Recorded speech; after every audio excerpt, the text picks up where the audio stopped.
think that the sanctions are having any effect at all on Iran? Yes, I think the sanctions are having enormous effect on Iran. They are taking their toll. I don't believe it has reached a point where it affects the Iranian decisions on the nuclear issue. We will have elections in Iran in June. We will see Khamenei strengthening his... Ahmadinejad is a clown. We will see Khamenei strengthening his grip on government, and the new president of Iran will be basically some sort of an errands boy for the supreme leader. After Khamenei, who is sick, that's a new ballgame. But at present, yes, the sanctions are working, but probably not enough. Your comments on Woodside were particularly interesting, and their involvement is in the Leviathan field off Cyprus. I understand at one point the Russians told the Turks you are not to interfere with this gas field because they have a protective hand over Cyprus and Greece. Is the arrangement with the gas a joint venture between the Russians and Woodside, or is it Woodside by itself? How are you sure that the Russians are going to accept no for an answer from Israel? They got the no. They got the no from Israel. And I think the deal with Woodside is to be finally concluded in February next month. I think Woodside is establishing a big office in Herzliya in Israel by July 1st in order to supervise their operations. The deal covers the Israeli gas fields, mainly Leviathan.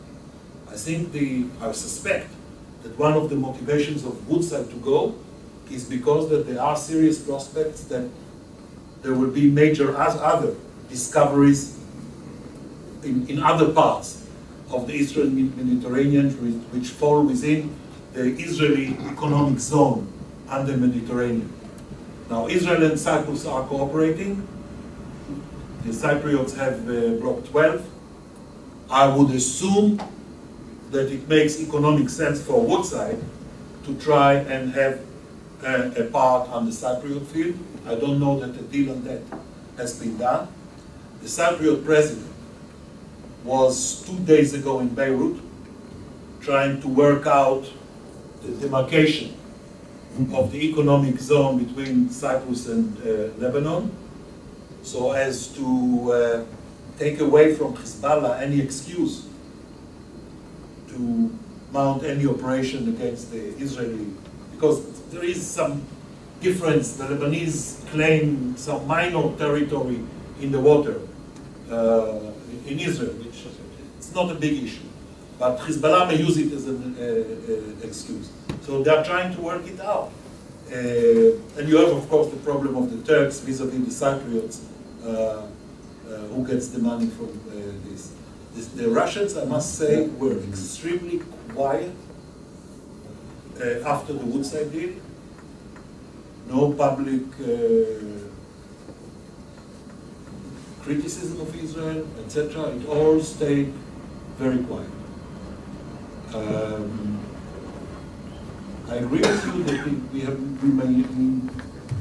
it's not necessarily that we've heard the last of it.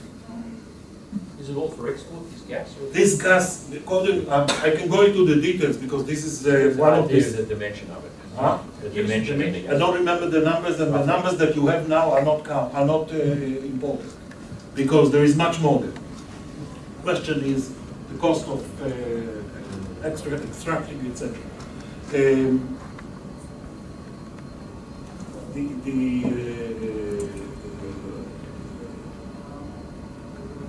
Tzemach Commission, the government commission, have made recommendations which are approved by the Israeli government.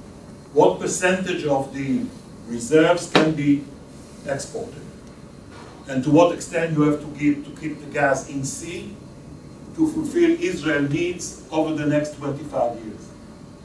But it's all very tentative because the the actual amount of potential gas there is much, much bigger than anything we know now. I mean, to put it bluntly, I keep shares of the companies all the time. And I'm not going to sell them. Just to tell you how convinced I am. And Woodside is convinced of that. So at this point they are talking about exporting about 25% of what was already found. But it will be bigger. Then the question how you do it. You do it LNG, you do it through pipeline. Do you want to make a deal with Greece? Are the Greeks in a position to pay? And there are all sorts of other issues. Will they pay? All sorts of other issues. But at this point you have the cooperation with Cyprus because the gas fields are adjoining. You have the cooperation with Cyprus. Woodside as the people who are taking the technical responsibility and of course part of the profits, and the Russians being very quiet. There will be big news on this in the next year or two, because it's just now that they are bringing in more equipment to drill. So far, it was only one American company, not a front runner in the industry, Noble Energy from Texas, from Houston, which was willing to deal with Israel. Now everybody is willing to deal with Israel because of the funds. So a lot more drillings are going to be conducted this year, and we will have other results. Just getting back to the Sinai and the terrorist groups in there. Who is financing the weapons? Who's financing the training? I mean, even terrorists have to eat and get money. So where's the money coming from? Easy. The Sinai, because Egypt is an ex-Houthi landlord, the Sinai has become a haven for smuggling industry. My estimate is that the volume of smuggling in the Sinai is about $500 million a year. And there are also all sorts of contributions coming to those Salafi jihadist factions in the peninsula, amongst other things by Hamas in the Gaza Strip, who's branching out into the Sinai, and the Islamic Jihad, etc. So there is no shortage of money. It's I'm following, for example, the prices of weapons in the Sinai. The prices of a simple rifle in the Sinai would be about 1/5 of the price of a rifle in Syria these days. It's in abundance. Everything from Libya crosses mainland Egypt, the Nile Valley, the Delta, without any interruption by the Egyptian authorities, crosses the Suez Canal and get there. And some of it, of course, is smuggled through the tunnels to the Gaza Strip. I haven't seen that they have any problem acquiring these weapons. They were dealing for it. For example, until recently, until the completion of the fence, they were dealing with human trafficking. It was a whole industry. People from Eritrea and Sudan buy plane tickets to Cairo. They are collected at the airport by the local network in minivans, brought to the Sinai, where they had enclosures with showers and 3 meals a day, etc., until the moment that they were ready to guide them up to 2 kilometers away from the Israel border and direct them where to go.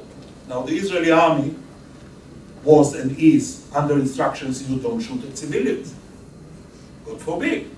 So these people would cross into Israel, wait for the first car in order to turn themselves in, and if there was no car moving, they would go towards the light of the next military camp at the border. And this way we got about 80,000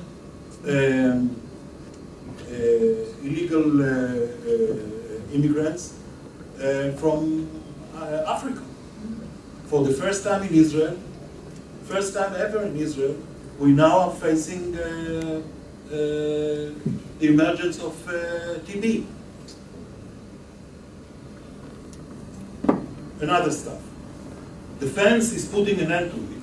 And now they are bringing them to the Sinai, and from the Sinai, Europe. As Professor Lewis has predicted. Zach. Ehud, domestic stuff. So, Hankaz scandal. Ehud Barak leaving politics. Lieberman under indictment, maybe indicted, maybe not. And the incessant views of both Mossad and Shabak, ex-heads, showing no confidence whatsoever in Bibi's leadership, and saying basically that the Ehud Barak leadership was just a danger to Israel's security. Question: how do you rate the relationship between Israel's security leadership and its potential political leadership, given all the challenges you've told us about? Can they cope? Or are we looking at a repeat of a 2006 disaster? 2006,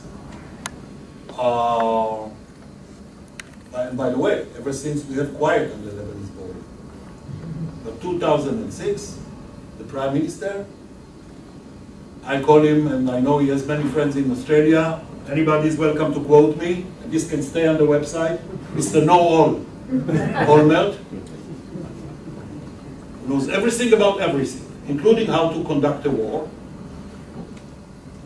refused to do what the army has planned to do, which was a ground operation.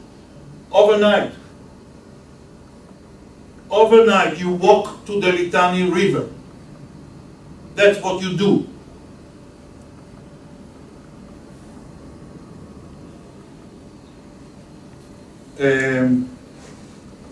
The kind of internal debate that we have in Israel, as you well know, Sam, is very lively, is different, is very brutal, is very, whichever way you want to describe it.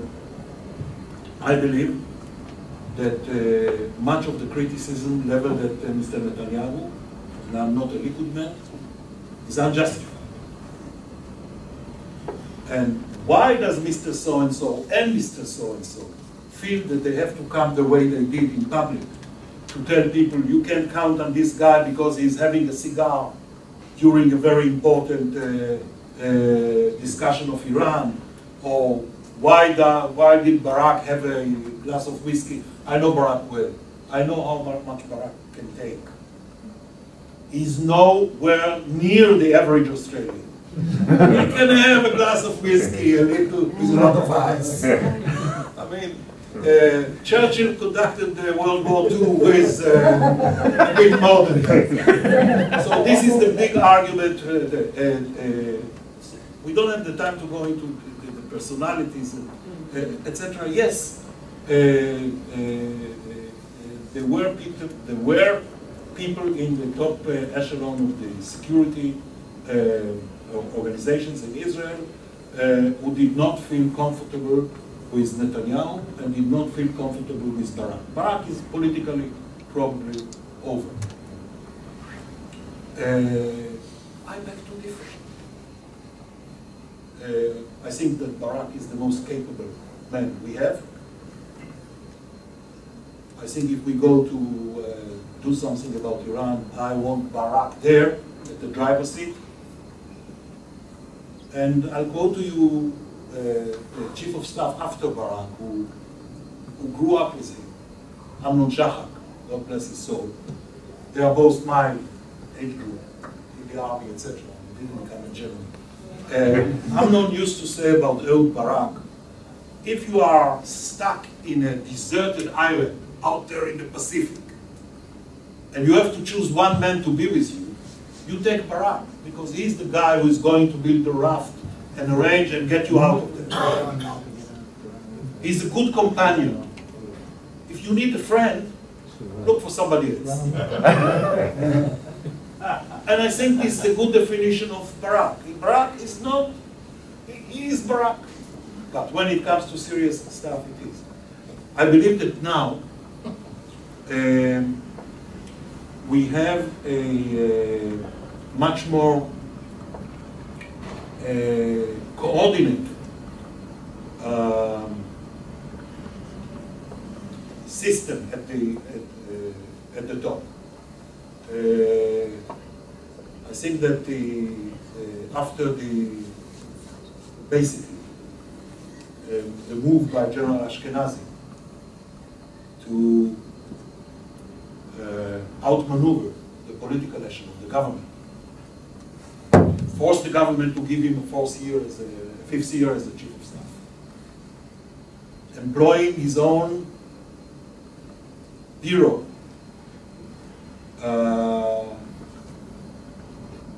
in order to collect together incriminating information against his boss, the defense minister. I believe it should put an end to any political aspirations of General Ashkenazi. The army already sacked his closest assistant. He was sacked from the army, fired, after the report of the Controller General. Yes, Israel has to cope with more than our share of corruption, disorderly conduct at the top. Fortunately, we have a very aggressive legal system, which is bringing presidents and prime ministers and ministers of the treasury, etc., all on trial. And if you want to take my bet, I think that this last affair with Ashkenazi is going to end in court too. I can't see how they can avoid prosecuting this. But Mr. Diskin and Mr. Dagan didn't like Barak, etc. I'm not too impressed. Barak is not likable. Alex. Ehud, just want to ask, with all the bad news coming out of Syria, what's the impact then on Iran and Hezbollah? And also, can you say something about the Jerusalem-Washington relationship that you see in the next 4 years? If Assad is down, that's a major blow to the Iranian axis, which goes from Tehran through Baghdad, Damascus, Hezbollah in Lebanon. This is going to be strategically major. This is why people like me are saying we prefer in Syria the devil we don't know to the devil we know. The devil we know is in bed with the Iranians. But it doesn't mean that the alternative is going to be to our liking, as I pointed out before. But strategically, it's probably more important to weaken Iran and force a divorce between Iran and its main Arab ally. To isolate Hezbollah, etc.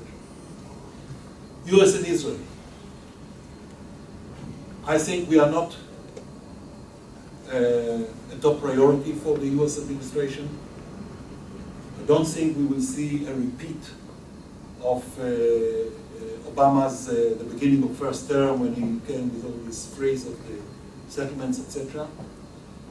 And because I don't think that the Americans are going to get involved really with the Palestinian issue, I think this is the time for Israel. That is, the Israeli Prime Minister, he may not have the best personal relationship with Obama. It doesn't matter. He has to get America on board and say, I'm willing to go for a far-reaching interim deal on the West Bank. Please help me. I think Obama will go for it. I think the donor states, the Europeans and the Japanese will go for it. And I think in this situation, the Palestinians will have no choice. If we keep the situation as it is, because the Americans are busy elsewhere and otherwise, then I believe that the two-state solution will not be available in 2-3 years' time. It's fading out. And we have an interest in making it happen. We need to make it happen. And this is why I'm concluding with this. This is why it's so worrying that you can see a scenario in which Bibi will have to go into partnership in the next coalition with basically the settlers' lobby, Mr. Bennett, who is a very nice man himself, that doesn't matter, with Mr. Bennett. And then he will not be able to take any initiative. So, at least I hope that the morning after the elections, the center, left, Labour, Lapid, these people will wake up and understand that national interest requires that they join the coalition. And it can still happen. Thank you very much.